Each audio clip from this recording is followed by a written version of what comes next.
Thank you very much, Dr. Walensky. I'd like to spend the next couple of minutes talking about the importance of COVID-19 booster shots, both in the current Delta surge and in the inevitable upcoming Omicron surge. So if I could have the next slide, let's take a look at some of the data that fortifies what I just said. This is a recently published study in the New England Journal looking at individuals 50 years of age or over who received the booster about 5 months after a second dose of the Pfizer-BioNTech. There was a 90% lower mortality due to COVID-19 than participants who did not receive a boost. Now, albeit the mortality is low in people who are vaccinated anyway, however, it goes down to practically negligible values if you look at the blue line compared to the pink line. Next slide. Now let's take a look at Omicron-specific situations.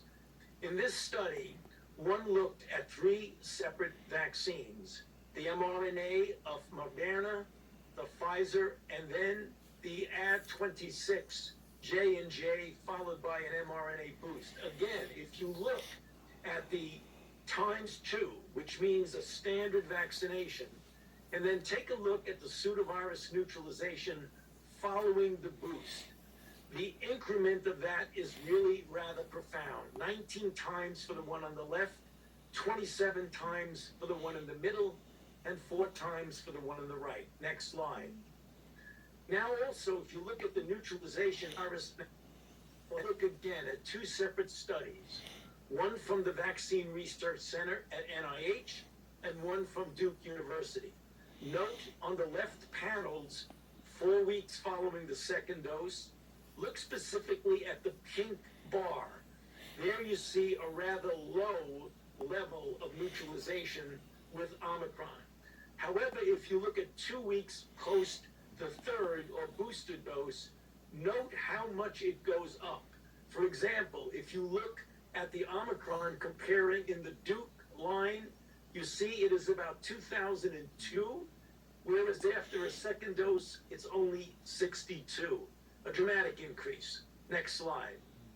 Another example, if you look at the sensitivity of variants to neutralization by people who were vaccinated with the Pfizer vaccine, if you look again 5 months after the second dose and look under Omicron, the red circles, nominal, in other words, virtually no degree of neutralization protection.